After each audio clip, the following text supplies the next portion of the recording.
Assalamualaikum ayah bunda, di channel Cerita Rakyat. Setiap kehidupan pasti ada ujian. Bayangkan, seorang pria yang telah bertahun-tahun bekerja keras di negeri seberang pulang dengan niat suci untuk menikahi gadis cantik yang ia kenal lewat Facebook. Mahar 500 miliar ia berikan demi cinta yang ia kira suci. Tapi saat di pelaminan, 3 lelaki asing tiba-tiba muncul, menunjuk mempelai wanita dan berkata, "Dia mantan istriku." Jerit tamu, wajah memerah dan rahasia selama ini terbongkar di hadapan semua orang. Apa sebenarnya yang disembunyikan wanita itu? Namun sebelumnya, bagi yang beragama Islam, saya sarankan untuk menuliskan sholawat Nabi Muhammad agar kelak sholawat ini menjadi saksi untuk mendapat syafaat di akhirat. Like dan subscribe channel ini sangat membantu kita selalu bersyukur atas hidup. Malam di Singapura sunyi, hanya gemuruh kapal besar di dermaga yang sekali memecah keheningan. Di sebuah kamar kontrakan sederhana, Raka duduk di tepi ranjang, memandangi layar ponselnya. Hatinya hampa.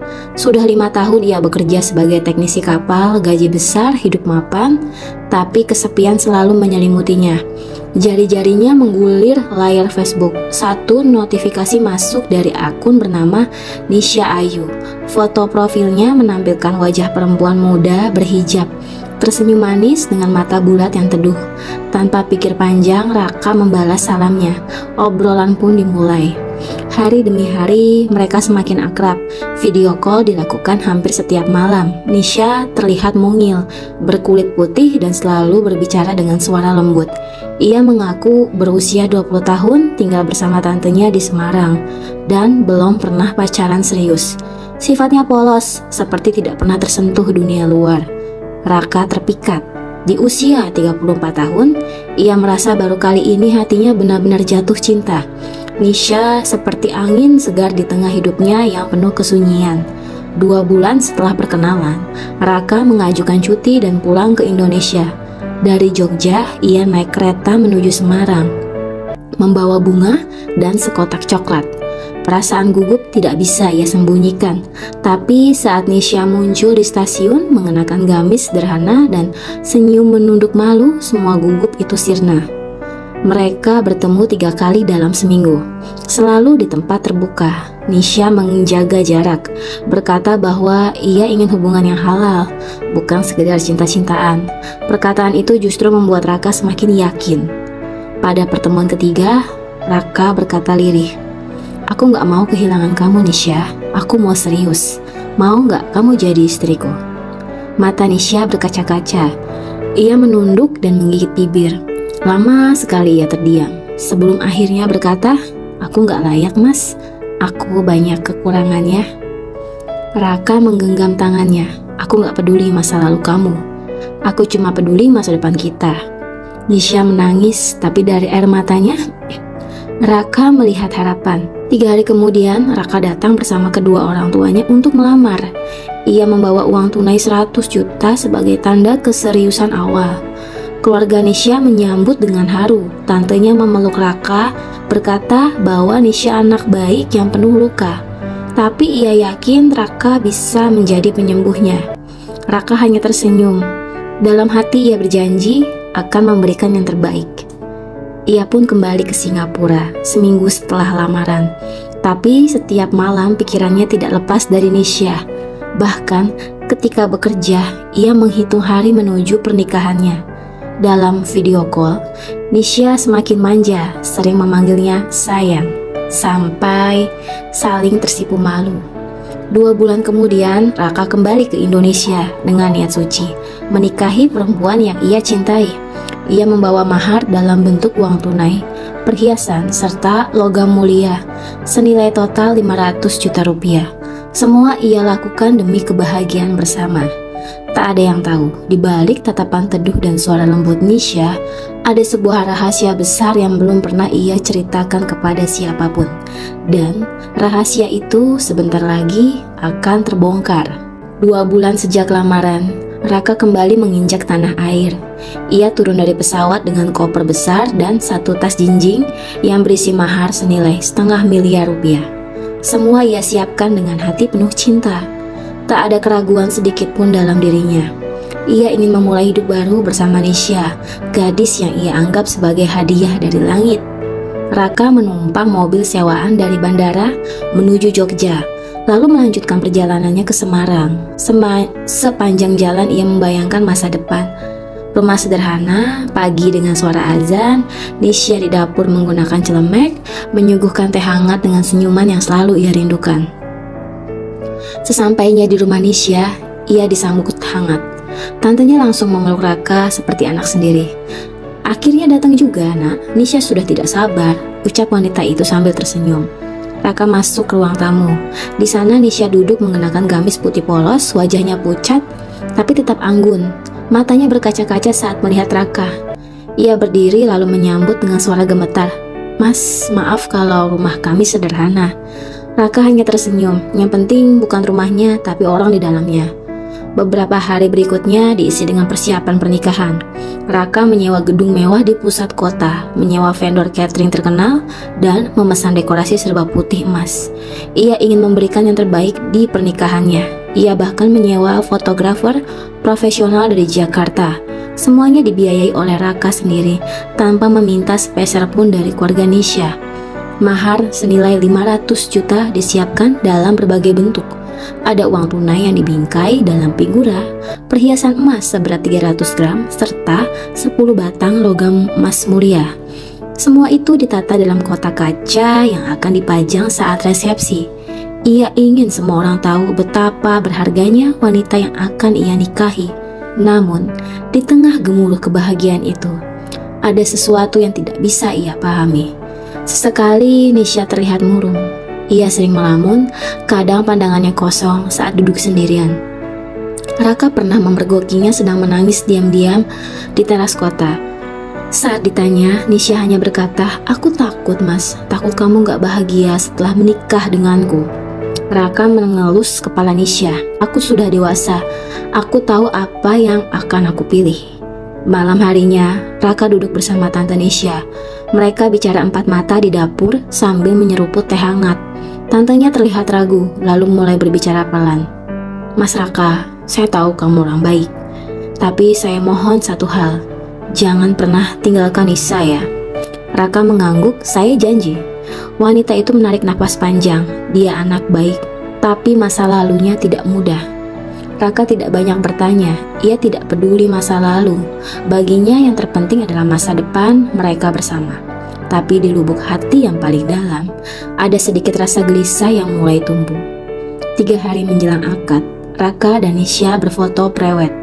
Mereka menggunakan busana adat Jawa. Nisha tampak anggun, tapi saat dipoto, sorot matanya menyimpan ketakutan yang gak biasa. Beberapa kali fotografer minta ulang, karena wajah Nisha terlihat canggung dan tidak tersenyum. Malamnya, Nisha mendadak menelpon Raka sambil menangis. Suaranya gemetar. "Mas, aku takut. Ada yang telepon aku, nomor gak dikenal. Dia bilang bakal datang ke pernikahan kita." Raka duduk tegak di kasur hotel. "Siapa itu?" "Aku gak tahu, Mas, tapi suaranya kayak orang yang pernah aku kenal." Raka mencoba menenangkannya. "Tenang, ada aku, semua akan baik-baik saja." Namun, setelah telepon itu, perasaan Raka jadi gak tenang. Ia mulai bertanya-tanya siapa sebenarnya Nisha. Kenapa selalu ada bayangan yang menghantui gadis itu? Kenapa rasa cemasnya seperti berasal dari sesuatu yang lebih dalam daripada sekedar mantan pacar? Tapi waktu terus berjalan. 2 hari kemudian, akad nikah digelar. Raka berdiri gagah dengan beskap coklat muda. Nisha berjalan menuju pelaminan dengan gaun putih berhias renda. Para tamu berdiri, menatap mereka dengan kagum. Keluarga besar Raka datang dari Jogja membawa doa dan harapan. Ketika penghulu membacakan ijab qabul, tangan Raka sedikit gemetar, tapi ia mantap mengucap, "Saya terima nikahnya Nisha Ayu dengan mahar tersebut tunai." Tamu-tamu bertepuk tangan. Wajah Nisha tampak tenang, meski matanya masih menyimpan rahasia. Malam itu resepsi digelar megah. Musik lembut mengalun, makanan melimpah, dan tamu datang silih berganti. Di panggung utama, Raka dan Nisha duduk berdampingan menerima ucapan selamat. Namun baru setengah jam acara berlangsung, pintu gedung terbuka lebar. 3 pria muncul, berjalan ke arah pelaminan. Salah satu memakai batik, satu mengenakan jas hitam, dan yang terakhir hanya kaos oblong lusuh. Langkah mereka tegap, sorot mata mereka tajam. Para tamu mulai menoleh, musik berhenti. Raka menatap mereka bingung, tapi Nisha tiba-tiba gemetar, wajahnya pucat, bibirnya bergetar, dan tangan yang menggenggam mahar di pangkuannya mulai berkeringat. Salah satu pria itu menunjuk ke arah Nisha dan berteriak lantang, "Dia mantan istriku." Gedung resepsi yang semula hangat dan penuh tawa mendadak hening seperti kuburan. Suasana mendadak beku. Tangan-tangan yang tadinya sibuk memegang piring dan gelas kini berhenti di udara. Musik berhenti mengalun dan semua mata tertuju pada 3 pria yang berdiri di depan pelaminan. Pria berbaju batik menunjuk ke arah Nisha dengan wajah penuh emosi. "Dia mantan istriku, kami dulu menikah secara sah." Raka mematung, ia tidak percaya dengan apa yang baru saja didengarnya. Pria kedua mengenakan jas hitam melangkah maju, suaranya lantang, "Bukan cuma dia, aku juga pernah menikah siri dengannya. 2 tahun lalu, dia pergi tanpa pamit." Yang ketiga, yang berpenampilan paling sederhana dengan kaos oblong dan sendal jepit, berkata dengan nada getir, "Dia tinggalin aku pas aku lagi berjuang buat bangun rumah tangga. Dia nikah sama aku waktu aku masih kerja di bengkel kecil." Tamu-tamu langsung gaduh. Beberapa orang berdiri menatap dengan mulut terbuka. Beberapa ibu-ibu berbisik-bisik. Wajah mereka penuh rasa syok. Anak-anak menangis, tidak mengerti apa yang terjadi. Fotografer meletakkan kameranya, tidak sanggup lagi memotret suasana yang memalukan ini. Wajah Nisha tampak pucat, bibirnya gemetar. Ia mencoba berdiri, namun lututnya lemas. Gaun putih yang indah tadi kini terasa seperti beban berat yang menekan dadanya. Raka menoleh dengan wajah bingung. Ia menatap Nisha lekat-lekat. "Apa ini, Nisha? Siapa mereka?" Nisha tidak menjawab, ia hanya menunduk. Air matanya jatuh persatu. Pria berbaju batik itu kembali bicara. Kali ini suaranya lebih rendah, tapi tetap tegas. "Aku punya bukti. Ini fotokopi akte nikah kami. Kami menikah tahun lalu dan cerai 2 bulan kemudian. Tapi dia nggak pernah bilang alasan yang sebenarnya." Pria dengan jas hitam ikut menyambung, "Aku tahu dia nggak jujur, tapi aku nggak nyangka dia bakal ulangi semuanya." Pria terakhir yang paling tenang justru berkata lirih, "Aku cuma mau minta maaf ke kamu, Mas. Kamu itu orang baik, tapi perempuan itu, dia bukan yang kamu kira." Tantenya Nisha datang tergesa-gesa. Ia mencoba menenangkan keadaan, memohon agar para pria itu tidak membuat keributan. Tapi sudah terlambat. Ketegangan pecah. Para tamu mulai meninggalkan ruangan. Beberapa ada yang mengeluarkan ponsel, merekam kejadian memalukan itu. Ada yang tertawa sinis, ada yang menatap iba. Raka berdiri di pelaminan. Ia menatap ketiga pria itu satu persatu. Kemudian ia menarik nafas dalam-dalam dan menatap Nisha. "Nisha, semua ini benar?" Nisha tidak menjawab. Ia hanya menangis, tubuhnya bergetar. Raka perlahan turun dari pelaminan. Ia berjalan meninggalkan gedung tanpa berkata sepatah kata pun. Di luar gedung, angin malam bertiup pelan. Langit mendung. Raka berdiri sendirian, masih mengenakan beskap, sementara keringat dingin mengalir ke pelipisnya. Beberapa keluarga mencoba mengejarnya, namun Raka hanya berkata, "Biarkan aku sendiri."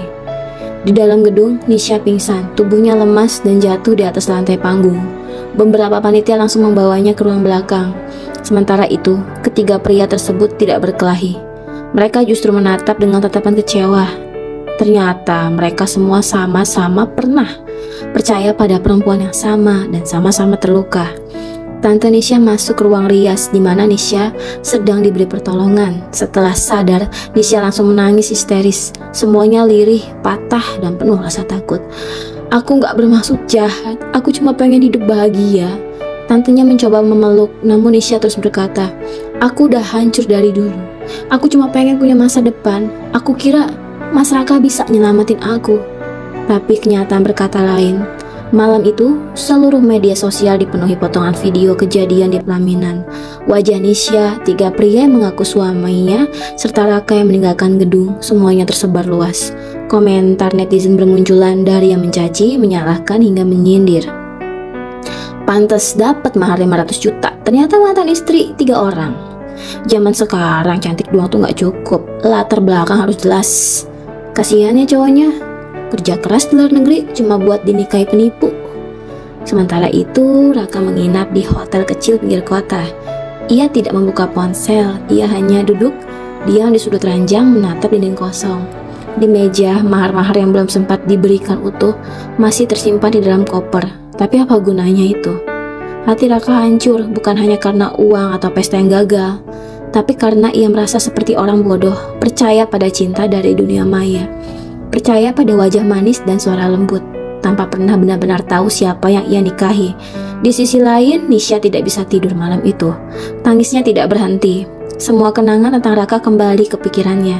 Ia tahu pria itu benar-benar tulus, tapi masa lalu yang ia sembunyikan kini menghantamnya lebih keras dari apapun. Ia merasa hancur. Bukan hanya pernikahannya yang gagal, tapi juga semua harapan yang ia bangun runtuh dalam sekejap. Dan besok pagi, sesuatu yang lebih besar akan terjadi, karena rahasia Nisha ternyata belum semuanya terbuka. Pagi itu, langit Semarang mendung, hujan belum turun, tapi suasana terasa berat dan menggantung. Di kamar hotel sederhana, Raka duduk sendiri, matanya sembab dan wajahnya kosong. Ia belum tidur sejak semalam. Koper mahar masih tersimpan rapi di sudut ruangan, tidak tersentuh. Ponselnya berdering beberapa kali, namun ia tidak mengangkatnya. Hingga satu pesan masuk dari nomor tak dikenal. Pesannya hanya singkat, "Mas Raka, datanglah ke kantor kelurahan pagi ini. Ada yang harus Mas tahu, penting." Awalnya Raka mengabaikan, tapi hatinya gelisah. Ada sesuatu dalam dirinya memaksa untuk datang. Setengah hati ia mengenakan jaket dan berangkat naik ojek online menuju alamat yang tertera. Di kantor kelurahan, ia disambut oleh seorang pegawai sipil tua. Di sana sudah duduk juga seorang pria berpakaian rapi, yang ternyata adalah salah satu dari 3 pria yang muncul di pelaminan kemarin. Pria ini menyodorkan sebuah map biru berisi dokumen.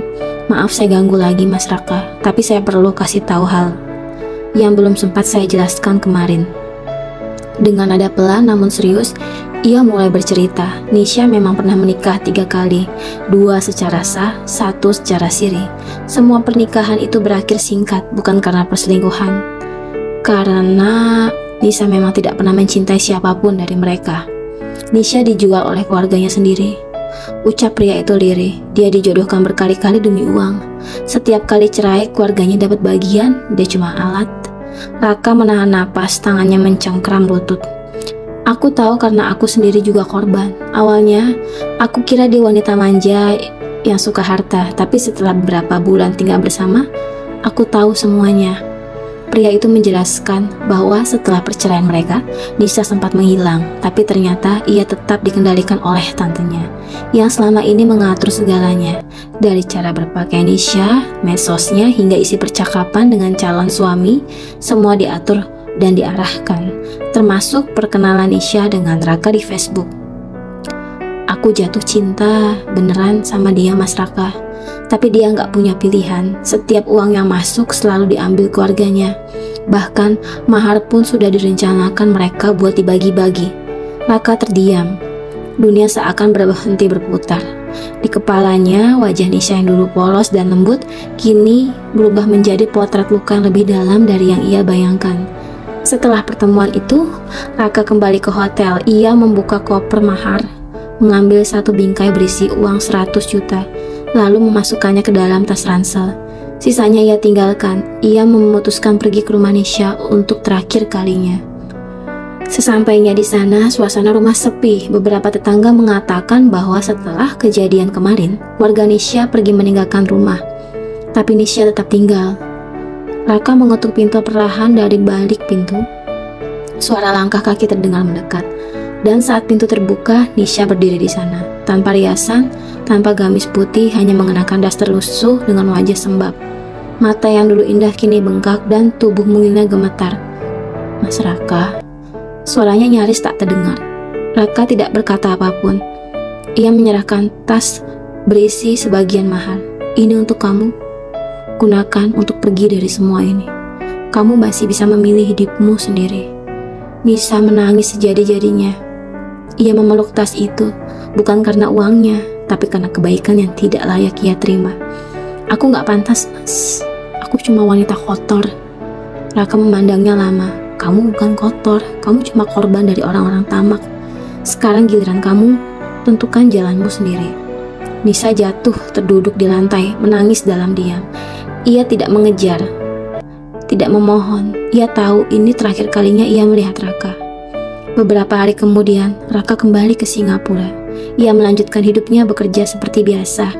Tapi jauh di dalam hatinya ada bekas luka yang tidak akan pernah hilang. Danisha menghilang dari media sosial. Ia pergi dari Semarang meninggalkan keluarganya yang selama ini menjeratnya. Tak ada yang tahu ia pergi kemana. Namun beberapa bulan kemudian, Raka menerima sebuah surat tanpa nama. Isinya hanya satu lembar dengan tulisan tangan rapih. Terima kasih telah datang dalam hidupku meskipun sebentar. Tapi itu cukup untuk membuatku percaya bahwa tidak semua laki-laki datang hanya untuk menyakiti. Doakan aku agar bisa menjadi perempuan yang lebih baik, walau tidak untukmu. Raka membaca surat itu berulang kali. Tak ada air mata, hanya sepi. Tak ada sesuatu dalam hatinya berkata, ini akhir yang tepat. Bukan akhir bahagia, bukan akhir sempurna, tapi akhir yang membuat keduanya sadar bahwa cinta sejati tidak selalu harus memiliki. Tamat. Pesan dari cerita di atas, dalam hidup, jangan hanya melihat indahnya wajah atau manisnya kata. Kenali hati, kenali latar, dan jangan buru-buru percaya hanya karena cinta terasa begitu cepat. Sebab cinta tanpa kejujuran hanya akan jadi jebakan yang menyakitkan. Dan untuk mereka yang terluka, jangan takut untuk bangkit ya. Karena Allah tidak pernah tidur. Dia selalu membuka pintu hijrah untuk hambanya yang ingin berubah dan memilih jalan yang terbaik. Terima kasih ayah bunda dan sahabat semua yang sudah menyimak kisah ini sampai akhir. Kalau kisah ini menyentuh hatimu atau bikin kamu terdiam sejenak lalu merenung, jangan lupa tulis salawat Nabi Muhammad ya di kolom komentar sebagai bentuk cinta kita. Like, komen, dan subscribe ke channel ini ya. Karena satu klikmu bisa jadi bagian dari dakwah. Dan bisa jadi amal jariah yang terus mengalir. Sampai jumpa di cerita selanjutnya. Wassalamualaikum warahmatullahi wabarakatuh.